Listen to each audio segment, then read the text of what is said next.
Unified 911, anong matutulong namin sa'yo? Anya ti maitulong mi ken kapo. Anong may tatabang ko sa imo? Unsay akong ikatabang nimo? Ngini makadabang na misal ka no? Sa anumang wika o dialekto, may tulong na darating sa iyo.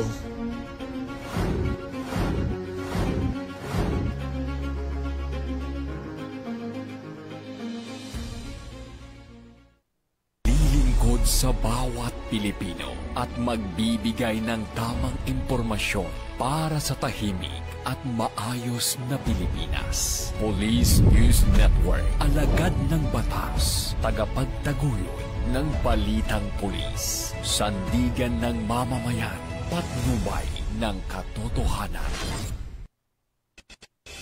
La Campo Crame, maghahatid ng pinakahuling kaganapan at nagbabagang balita. Ito ang PNN Police News Network.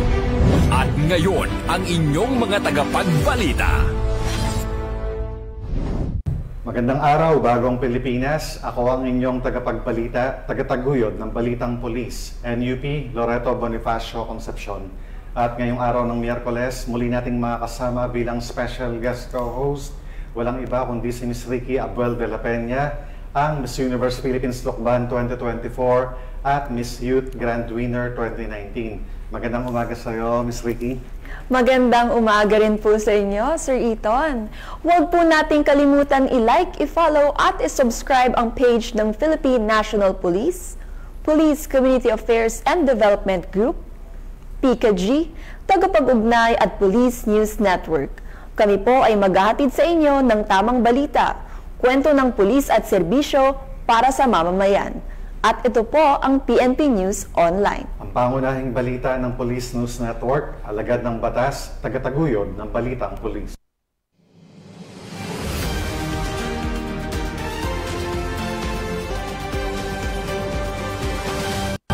Narito ang mga balitang dapat niyong abangan.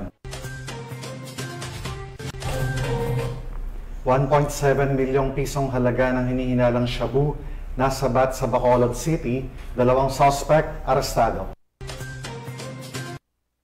High-value individual at 4 na iba pa arestado sa anti-illegal drug operation sa Pampanga. At 2 miyembro ng Communist Terrorist Group na may kasong arson, arestado ng Ifugao PNP.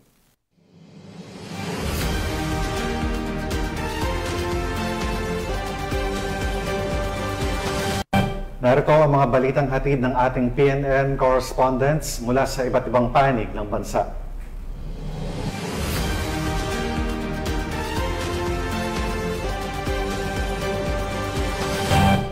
Simulan naman natin ang balita mula sa bahagi ng Luzon.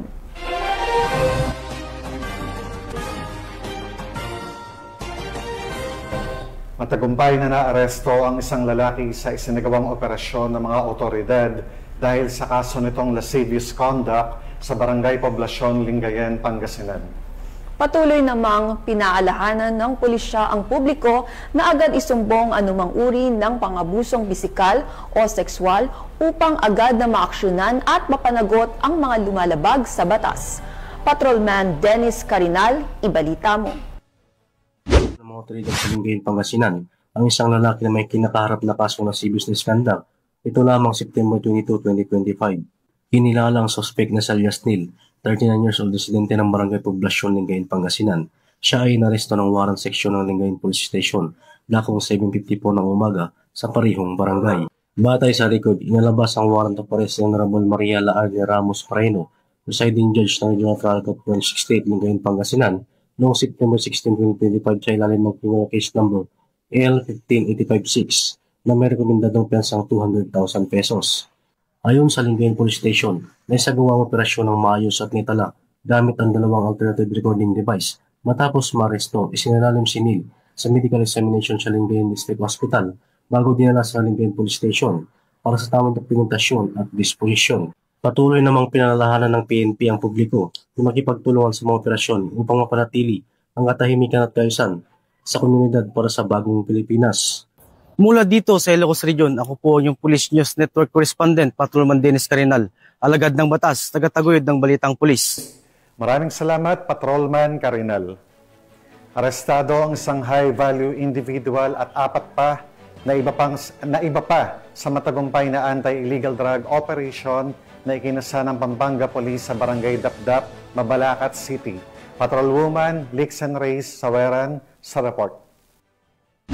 Naaresto ng mga tauhan ng Mabalacat City Police Station, Pampanga Police Provincial Office sa ilalim ng pamumuno ni Police Colonel Eugene M. Marcelo, Provincial Director, ang isang high-value individual na kinilalang si alias Del at apat pang kasamahan nito sa isinagawang anti-illegal drug operation sa Barangay Dapdap, Mabalacat City, Pampanga. Nasa kote ang mga sospek matapos na magbenta si alias Del ng isang sachet ng hinihinalang shabu sa isang kosher buyer, kapalit ng halagang 2,000 pesos. Sa isinagawang protective search, na-recover mula sa kanya ang isang asul na coin pouch na naglalaman ng 3 karagdagang sachet ng hinihinalang shabu at ang ginamit na buy-bust money. Samantala, nakuha rin mula sa kanyang mga kasabwat na sina alias Paeng, Jing, Jay at Yel ang tigisang sachet ng hinihinalang shabu.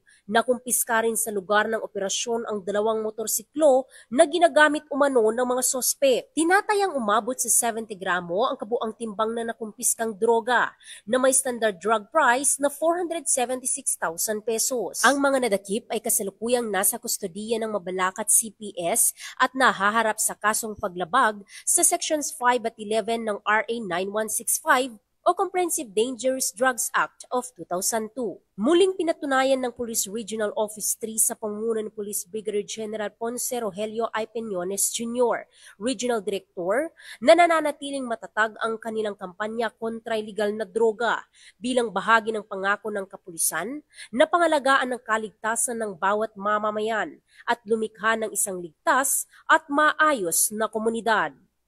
Mula dito sa Police Regional Office 3, ako ang inyong PNN Correspondent, Patrolwoman Lixen Reyes A. Saweran, alagad ng batas, tagataguyod ng Balitang Pulis. Maraming salamat, Patrolwoman Saweran.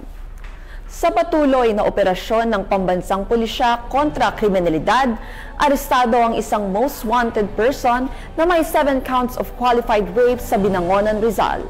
Ang balitang ito ay mula kay Patrolwoman Jevie Marie Famoso. Ng mga tauhan ng Binangonan Municipal Police Station ang isa sa mga most wanted person sa rehiyon matapos isagawa ang isang operasyon sa Barangay Kalinawan, Binangonan, Rizal. Kinilala ang suspect na si alias Kulot, isang construction worker at residente ng nasabing lugar. Inaresto siya sa bisa ng warrant of arrest dahil sa 7 kaso ng qualified rape na ipinalabas ng Regional Trial Court Branch 67 sa Binangonan noong September 16. Wala ring piyansa ang inirekomenda para sa kanyang pansamantalang paglaya. Ayon sa pulisya, ang operasyon ay bahagi ng Manhunt Charlie o Plan Saliksik na konektado sa pinaigting na kampanya ng PNP sa ilalim ng Simultaneous Anti-Criminality Law Enforcement Operation o SACLEO.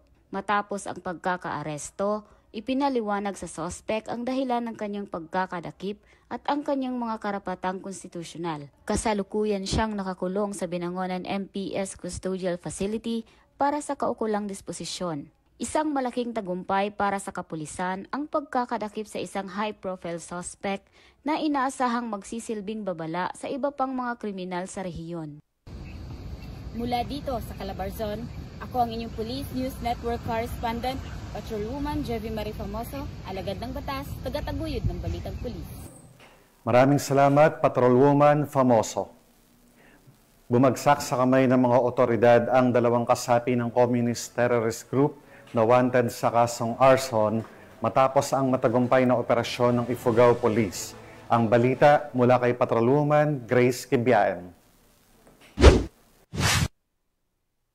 Arestado ng pinagsamang mga tauhan ng Ifugao Police Provincial Office ang 2 miyembro ng komunistang teroristang grupo sa Sitio Dilan, Payawan, Lamot, Ifugao nito lamang umaga ng Setyembre 22 ng taong kasalukuyan. Kinilalang mga naaresto na isang 44 taong gulang, miyembro ng CTG, nagsisilbing commanding officer, SROG Southland at SRC Southland, at isang 35 taong gulang, miyembro ng CTG, nagsisilbing political instructor at sila sila ay pawang residente ng Agusan del Norte. Naaresto ang mga suspek sa bisa ng nakabinbin na warrant of arrest na inisyu noong Enero 30, 2020 ng Acting Presiding Judge ng 10th Judicial Region Branch 7, Bayugan City, Agusan del Sur para sa krimeng destructive arson na walang inirekomendang piyansa. Matapos basahan ng kanilang karapatan, ang mga nahuli ay dinala sa Lamot MPS para sa dokumentasyon bago ilipat sa kaukulang hukuman. Ang matagumpay na pag-aresto ay bunga ng pagsisikap ng pinagsamang operatiba ng Ifugao Police Provincial Office sa pangunguna ng Lamot Municipal Police Station, Ifugao Police Intelligence Unit, Special Action Force, Philippine Army at iba pang mga ahensya ng gobyerno. Pinuri naman ni Police Colonel Jeremes G. Uyawon, Provincial Director ng Ifugao PPO, ang matagumpay na pag-aresto sa dalawang suspek at nangakong hindi titigil ang pulisya ng Ifugao upang mahuli ang iba pang mga lumabag sa batas. Mula dito sa rehiyon ng Cordillera, ako ang inyong PNN correspondent, Patrolwoman Grace Kibian, alagad ng batas, tagataguyod ng Balitang Pulis.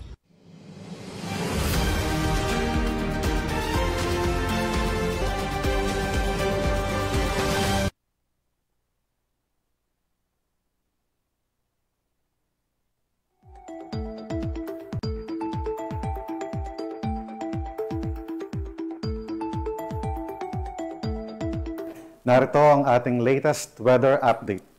Huling namataan si Tropical Storm Opong sa layong 825 kilometers sa silangan ng northeastern Mindanao. Taglay nito ang maximum sustained winds na 65 kilometers per hour at bugso na umaabot sa 80 kilometers per hour. Kumikilos ito pakanluran hilagang timog sa bilis na 20 kilometers per hour. Bagamat nasa labas pa ng Philippine Area of Responsibility, inaasahang papalapit ito sa silangang bahagi ng bansa sa mga susunod na araw. Patuloy po nating babantayan ang kilos nito. Samantala, ang southwest monsoon o habagat ay nakakaapekto pa rin sa Luzon at kanlurang bahagi ng Visayas. Asahan ang maulap na kalangitan at mga kalat-kalat na pag-ulan sa mga lugar na ito. Wala pa pong direktibang epekto sa bansa ang bagyong ito sa ngayon, pero posibleng palakasin ito ng habagat. Maghanda sa posibleng pag-ulan at malalakas na hangin sa kanlurang bahagi ng Luzon.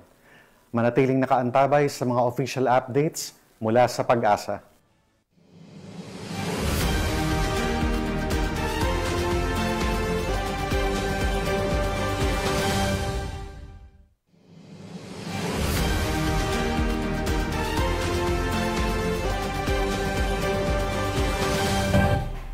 Tunghayan naman natin ang mga balita mula sa Visayas.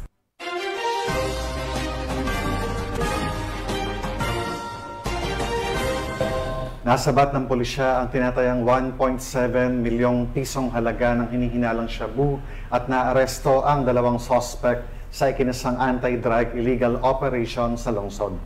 Tinitiyak naman ng PNP na magpapatuloy ang kanilang maigting na operasyon upang tuluyang maputol ang supply at distribusyon ng iligal na droga sa lungsod at karatig na lugar. Magbabalita dyan si Patrolwoman Andrea Dominic de Palupos. Matagumpay na operasyon laban sa iligal na droga ang isinagawa ng Bacolod City Police Office sa ilalim ng pamumuno ni Police Colonel Joris T. Coronica, City Director, sa Vicente Yap Street, Barangay Singkang Airport, Bacolod City, nito lamang ika-22 ng Setyembre taong kasalukuyan. Ang operasyon ay isinagawa ng City Drug Enforcement Unit sa tulong ng isang confidential informant sa pakikipag-ugnayan sa Philippine Drug Enforcement Agency na nagresulta sa pagkaka-aresto ng isang high-value individual na kinilalang si alias Roy, 25 taong gulang, na italagang high-value individual na sangkot umano sa malawakang bentahan ng iligal na droga sa Bacolod City. Kasama niyang naaresto ang isang 15 taong gulang na menor de edad na nakilalang alias Junior na mga residente ng Purok Abada Sky Zone 5, Barangay Vista Alegre, Bacolod City. Nakumpiska sa pag-iingat ng mga sospek ang humigit kumulang 250 gramo ng hinihinalang shabu na may tinatayang halaga na 1,700,000 piso, isang caliber .357 revolver na may mga bala at iba pang non-drug items. Kasalukuyang nasa kustodiya na ng Bacolod City Police Station 8 si alias Roy para sa tamang disposisyon at haharap sa kasong paglabag sa RA 9165 o ang Comprehensive Dangerous Drugs Act of 2002 at karagdagang paglabag sa RA 10591 o ang Comprehensive Firearms and Ammunition Regulation Act. At ang minor de edad naman ay agad nang inilipat sa Social Development Center o SDC para sa nararapat na pangangalaga at pagsusuri. Ang nasabing operasyon ay bahagi ng mas pinaigting na kampanya ng Police Regional Office Negros Island Region laban sa iligal na droga, alinsunod sa mandato ng Philippine National Police na panatilihin ang kaayusan, kapayapaan at kaligtasan ng mamamayan sa buong bansa. Sa tulong ng komunidad at suporta ng lokal na pamahalaan, patuloy na nananawagan ang PNP sa publiko na makipagtulungan at magsumbong ng mga kahinahinalang aktibidad upang mas mapabilis ang pag-abot ng isang ligtas at drug-free na Western Visayas. Mula dito sa Police Regional Office 6, ako ang inyong Police News Network Correspondent, Patrolwoman Andrea Dominic Di Palobos, alagad na batas, tagataguyod ng balitang pulis. Maraming salamat, Patrolwoman De Palubos. Naaresto ng mga operatiba ng Corelia Municipal Police Station ang top 5 provincial most wanted person na nahaharap sa 4 na bilang ng kasong lascivious conduct sa ikinasang operasyon sa bayan ng Corelia, Bohol. Ang balitang ito ay hatid ni Patrolwoman Nikia Cañedo. Swak sa rehas ang top 5 most wanted person, provincial level, na may kasong lascivious conduct kaugnay sa Section 5B ng RA 7610 for counts matapos itong maaresto ng kapulisan ng Corelia sa Purok 6, Barangay Sambog, Corelia, Bohol nito lamang nakaraan. Kinilala ni Police Captain Janice C. Parcon, Chief of Police ng Corelia Municipal Police Station, Bohol Police Provincial Office, ang wanted na suspect na si Richer, 39 anyos, na residente ng nabanggit na lugar. Batay sa ulat, ang suspect ay naaresto ng mga otoridad sa bisa ng warrant of arrest para sa kasong 4 counts ng lascivious conduct kaugnay sa Section 5B ng RA 7610, Special Protection of Children Against Abuse, Exploitation and Discrimination Act na may 200,000 rekomendadong piyansa bawat kaso. Kasalukuyang nasa kustodiya ng Corelia Municipal Police Station ang suspect para sa dokumentasyon at tamang disposisyon.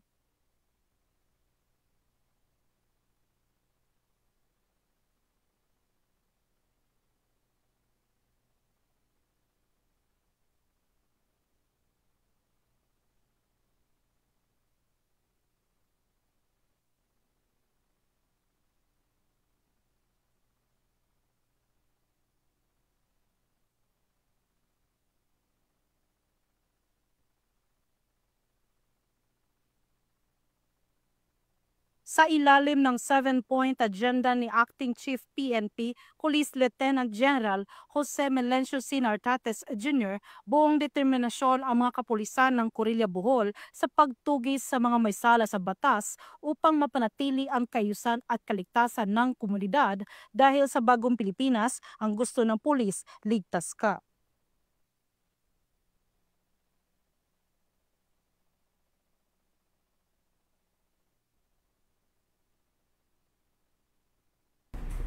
Maraming salamat, Cañedo. Nauwi sa pagkakaaresto ng isang street-level drug suspect ang isinagawang mabilis at planadong bypass operation ng Burauen Municipal Police Station sa Poblacion District 4, Burauen, Leyte. Ang balitang ito ay ihatid ni Patrolwoman Camberley Flores. Ng mga autoridad ang isang street-level individual sa ikinasang bypass operation sa Poblacion District 4, Burauen, Leyte. Bandang alas 4:40 ng hapon ng ikasang operasyon ng mga tauhan ng Burauen Municipal Police Station sa koordinasyon sa Philippine Drug Enforcement Agency 8. Narecover sa suspect ang 7 pakete ng hinihinalang shabu na may tinatayang timbang na 5.3 gramo na nagkakahalaga ng 34,204 pesos, isang genuine 500 peso bill na ginamit bilang bypass money at mga drug paraphernalia. Maharap ang suspect sa kasong kasong paglabag sa Section 5 at 11 Article 2 ng RA 9165 o Comprehensive Dangerous Drugs Act of 2002. Bunga ng pinaigting na kampanya laban sa ilegal na droga, matagumpay na naisagawa ng Burauen PNP katuwang ang iba pang ahensya ng pamahalaan ang mga operasyong naglalayong tiyakin ng kaayusan at kapayapaan sa nasasakupan. Dahil sa bagong Pilipinas, ang gusto ng polis, ligtas ka. Mula dito sa Eastern Visayas, ako ang inyong PNN correspondent, Patrolwoman Flores, alagad ng batas, tagataguyod ng Balitang Pulis.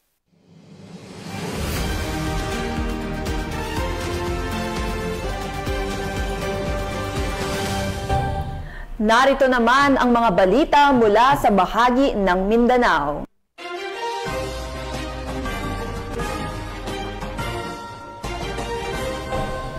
Bumagsak sa kamay ng mga otoridad ang top 4 most wanted person ng Zamboanga del Norte na nahaharap sa kasong paglabag sa Republic Act 9262 o ang Anti-Violence Against Women and Children Act matapos ang operasyon ng pulisya. Sinisiguro ng mga otoridad na magpapatuloy ang kanilang pinaigting na operasyon upang mapanagot ang iba pang wanted person at maprotektahan ang karapatan ng kababaihan at mga bata sa buong lalawigan. Yan ang hatid ni Patrolwoman AJ Cortez. Aresto ng mga tauhan ng 2nd Zamboanga del Norte Provincial Mobile Force Company kasama ang Tampilisan Municipal Police Station. Ang top 4 most wanted person, municipal level, sa isinagawang intel-driven operation bandang 1:00 ng hapon nito lamang ika-23 ng Setyembre taong kasalukuyan sa Barangay Zinac, Tampilisan, Zamboanga del Norte. Kinilala ang sospek na si alias Johnny, 44 anyos, may asawa, magsasaka at residente ng nasabing barangay. Ang sospek ay inaresto sa bisa ng warrant of arrest para sa paglabag sa Republic Act 9262 o Violence Against Women and Children Act sa ilalim ng criminal case number L004813 na inilabas ni Honorable Grace C. Tila, acting presiding judge ng 9th Regional Trial Court, 9th Judicial Region, Liloy, Zamboanga del Norte noong November 15, 2023. May nakatakdang piyansa na 80,000 pesos para sa pansamantalang kalayaan ng akusado. Sa kasalukuyan, ang sospek ay nasa kustodiya na ng Tampilisan Municipal Police Station para sa tamang disposisyon. Layunin ng operasyon ang pagtugis at pag-aresto sa mga wanted persons upang maipatupad ang batas, mapanatili ang katahimikan at kaayusan sa komunidad at bigyan ng hustisya ang mga biktima ng karahasan. Mula dito sa tanggapan ng kapulisan sa Region Siam, ako ang inyong PNN correspondent, Patrolwoman AJ Cortez, alagad ng batas, tagataguyod ng Balitang Pulis. Maraming salamat, Patrolwoman Cortez. Tinatayang 100,000 pisong halaga ng hinihinalang shabu ang nasabat ng mga operatiba sa isang matagumpay na anti-illegal drug operation na nagresulta sa pagkaka-aresto ng isang street-level drug suspect sa lalawigan ng Agusan del Norte. Tinutukan yan ni Patrolwoman Joanna Kawili. Mga sa tanan, ang puwerpo sa kapulisan sa Buenavista. Naaresto ng mga operatiba ng Buenavista Municipal Police Station katuwang ang Philippine Drug Enforcement Agency Region 13 ng isang street-level individual sa pamamagitan ng bisa ng search warrant sa Puro 4, Barangay Rizal, Buenavista, Agusan del Norte nitong Setyembre 21, 2025. Kinilala ni Police Colonel April Mark C. Yang, Provincial Director ng Agusan del Norte PPO, ang suspect bilang si alias Dennis, 39 anyos at residente ng naturang lugar. Ayon kay Colonel Yang, nakumpiska mula sa suspect ang tinatayang 102,000 halaga ng hinihinalang shabu. Ipinaalam sa inaresto ang kanyang mga karapatan alinsunod sa konstitusyon sa wikang kanyang naintindihan bago dinala sa kustodiya ng Buenavista MPS. Siya ay maharap sa kasong paglabag sa RA 9165 o ang Comprehensive Dangerous Drugs Act of 2002. Kasama rin sa operasyon ang mga kinatawan mula sa Department of Justice, media at opisyal na barangay bilang mga saksi sa isinagawang operasyon. Ang matagumpay na operasyon na ito ay bunga ng walang humpay na dedikasyon ng kapulisan upang tuluyang wakasan ang problema sa ilegal na droga sa komunidad. Dako akong pagpasalamat sa matag-usa nga contribution nga nakabot nato ang atong mga tagsa-tagsa ka mga tahas isip magbalantay ug magpatunhay sa kalinaw ug kahusay sa lungsod sa Buenavista. Sa tinuray nga panaghiusa sa kapulisan sa Buenavista, ang atong tumong og tinguha uban sa giya sa atong labawang makagagahom, atong naangkon ang kalampusan. On behalf of the Buenavista MPS family, I am looking forward to more successful and fruitful accomplishments ahead with the grace of our Lord Jesus Christ. Mula dito sa Article 13, ako yung Police News Network Correspondent na buong Manicol Villanueva ay magpapatas na kataguyod ng balitang pulis. Maraming salamat, Patrolman Villanueva. 3 individual na umano'y nagpakilala bilang mga kawani ng Ministry of Social Services and Development BARM upang makapanloko ang naaresto ng mga operatiba sa isang mabilis na operasyon ng pulisya. Nakibalita dyan si Patrolwoman Veronica Lagui. Timbog ang 3 individual na umunay nagpanggap at nagpakilala na kawani ng MSSD BARM upang makapangloko sa isinagawang entrapment operation ng Dato Odinsinsuat MPS sa Barangay Dato Odinsinsuat, Maguindanao del Norte. Dito lamang ika-23 ng Setyembre taong kasalukuyan. Kinilala ni Police Lieutenant Colonel Esmael Madin, Chief of Police ng Dato Odinsinsuat MPS, ang mga suspect na sina alias Berdin, 48 anyos, at ang umano'y 2 kasabot nito na sina alias Mar, 32 anyos, at alias Den, 63 anyos. Ayon sa ulat, kaagad na nagsagawa ng entrapment operation ang PNP matapos makatanggap ng sumbong tungkol umano sa pambubudol ng mga suspect na nagresulta sa pagkakaaresto ng mga ito. Lumalabas sa investigasyon ng kapulisan na nagpapakilala umano ang mga suspect na kawani ng MSSD BARM gamit ang mga identification card at sinasabing ipapasok ang mga biktima bilang miyembro ng 4-piece kapalit ng perang ibabayad. Nasamsam sa operasyon ang 500 pesos na mark money, budel money, MSSD ID, assorted birth certificate at iba pang dokumento. Nasa kustudiya na ng naturang istasyon ang mga suspect at nakadakdang sambahan ng kasong estafa at usurpation of authority. Patuloy na magsasagawa ng mga operasyon ang ating kapulisan para mahuli ang mga taong may pananagutan sa batas para mapanatiling mas maayos, tahimik at maunlad na bagong Pilipinas. Mula rito sa rehiyon ng Bangsamoro, ako ang inyong Police News Network Correspondent, Patrolwoman Veronica Lagui, alagad ng batas, tagataguyod ng balitang pulis. Maraming salamat, Patrolwoman Veronica Lagui. At yan ang mga balitang nakalap ng ating PNN correspondents mula Luzon, Visayas at Mindanao. At bago tayo magtapos, gusto ko po muli magpasalamat sa ating masusugod na manonood ng Police News Network at syempre pa sa ating special guest co-host ngayong araw na walang iba kundi si Ms. Ricky Abuel de la Peña. Maraming salamat, Ms. Ricky, sa pagpapaunlak sa imbitasyong ito na maging special guest co-host sa programang ito. Baka may nais kayong sabihin o ipaalam or i-promote na upcoming events at gustong pasalamatan, Ms. Ricky? Meron po kaming upcoming casting sa mga nagnanais po maging model. I-follow nyo lang po ang Block Model Management on Facebook and on Instagram. And pinapasalamatan at binabati ko rin po si Acting Chief PNP, Police Lieutenant General Jose Melencio Nartates Jr., Police Major General Roderick Augustus Alba, the Director for Police Community Relations. PKG Command Group na pinamumunuan ni Police Brigadier General Marvin Joe Saro, Police Colonel Joel Serrano, Police Colonel Adonis Guzman, Police Colonel Joel Ada, and of course sa lahat ng personnel ng Police Community Affairs and Development Group at sa lahat ng magigiting na pulis sa buong bansa. Maraming salamat po sa inyong serbisyo para sa isang ligtas na pamayanan. At mga ka-PNN, 92 days na lang at Pasko na.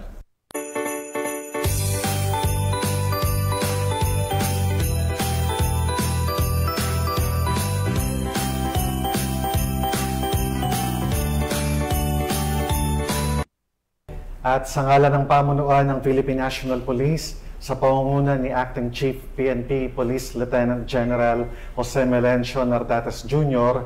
at sa pamumuno ni President Ferdinand Bongbong Marcos Jr., kami ay maglilingkod sa bawat Pilipino at magbibigay ng tama at balanseng balita. Mula rito sa tanggapan ng tagapag-ugnay ng Pambansang Pulisya, kami ang inyong tagapagbalita, tagataguyod ng Balitang Pulis, NUP Loreto Bonifacio Concepcion. At ako naman po si Miss Ricky Abuel de la Peña, your Miss Universe Philippines Lukban 2024 and Miss Philippine Youth Grand Winner 2019. Maghahatid ng tamang balita, kwentong pulis at serbisyo para sa mamamayan. At ito po ang PNP News Online. Ang pangunahing balita ng Police News Network.